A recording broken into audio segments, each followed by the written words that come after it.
To show you how Kamala Harris, or Kamala, as we say in West Tampa, along with Tampon Timmy AWOLs, to show you how they have absolutely no sense of decency, they actually are stealing President Trump's plan to not tax tips. I mean, just blatant. Most people would say, I can't do that because that's his thing. I don't want to be associated with him. That's his idea. No, not them. And then her other subsidiaries, these lemmings, are using iterations of her, I don't know what you want to call it, her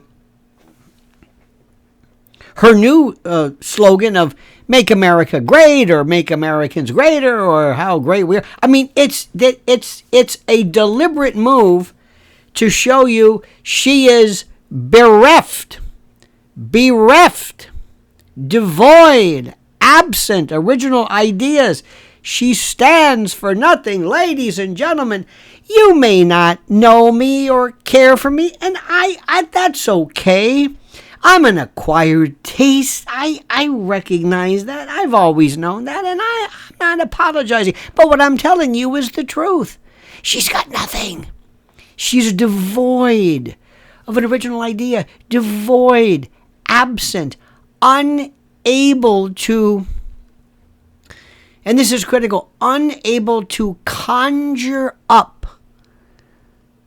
unable to deal with, unable to originate anything original, to originate the original, hence the term origin, hence the base.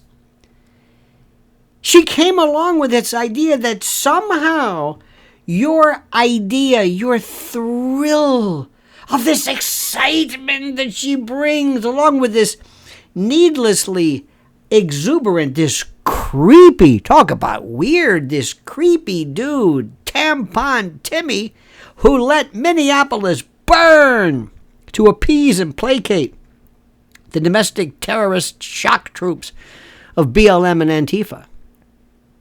She's, for some reason or another, she picks this guy and he's yucking it up and laughing, and I mean they're trying to replace this thing called excitement. It's lunacy. It's freneticism. It's not real. It is devoid of authenticity. Ladies and gentlemen, I beg of you, I beseech, I implore you to grasp the notion, grasp. Really become familiar with the idea of what's happening here. The Democratic Party decided a long time ago, we're going to put this guy Joe in, and we're going to push everybody out. We're going to completely destroy the whole candidacy process, the whole Democratic DNC, the notion of the convention. So all these people, they were pushed out. Everybody, you name it, they were from Williamson or whatever, you're going to drop out. Drop out. Okay, fine. Drop out. And the next thing they got to do is get rid of this Bobby Kennedy Jr., who still scares me because with 5% here and there, and that could sway stuff, because he's a lunatic. He's a lunatic. And seriously, is there's something wrong with him. He has a campaign of ideas, but I'll get to that later. So what they're doing right now is they basically gave the heave-ho to the rest of those. And then Joe had no problem with that. But now that Joe's hanging around. And by the way, remember to this day, remember as long as I live, I will never be able to understand how it took June 27th, I believe, was the day of that awful and terrible debate. And by the way, it was July 5th. The follow-up was Stephanopoulos. That really changed things drastically. But remember, I bet you Donald Trump right now is thinking, why the hell did I do this? Who knew that quote, debate where Trump just stood there wisely and just let Joe just devolve. He just stood there.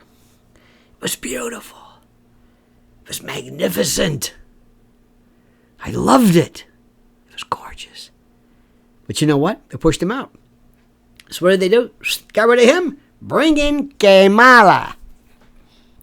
Now she's there. laughing and showing this exuberance, stealing Trump's ideas, saying nothing. And Tampon Timmy lying about, this is the best part, he was Command Sergeant Major, the highest enlisted rank, bar none. The highest enlisted rank. Turns out he was a staff sergeant, which is fine.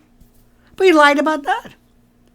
When AWOL, he left as his team went to fight ISIS in Italy or wherever the hell it went. I have no idea. And then he claims he knows about weapons that he carried in war when he never went to war. The only war right now he's engaged in is against a war against common sense. And he lies to you. These people are bereft. She's a liar. But stealing his tax on tips idea, it goes to show you they are devoid of anything even resembling rational thought and honor. Most people would say, I can't do that. I can't do it. She thinks it's spewing this circular gibberish. Remember, if somebody were to ask her, by the way, Kamala, do you think that what's going on right now in Israel is apartheid? Yeah. South Africa thinks that. Nelson Mandela thought that.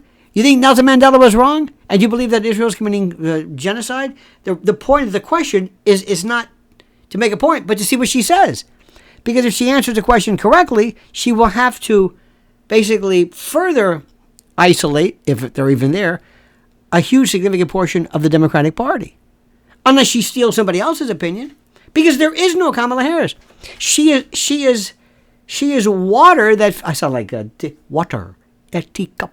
She basically fills up the vessel. She's a windsock. She just stands there. She's a sock puppet. Somebody puts their hand up. Please, no Willie Brown jokes. They put their hand in her or blow air in her. Boy, this is really getting bad. And she becomes anything you want. Because there is no Kamala Harris. There is no Kamala Harris. There is no Scamala. No Shamala Ding Dong. She's a fraud. She's devoid. She's empty. She's a thief. She's a thief. And she must be defeated. And she will be by the greatest president in my lifetime.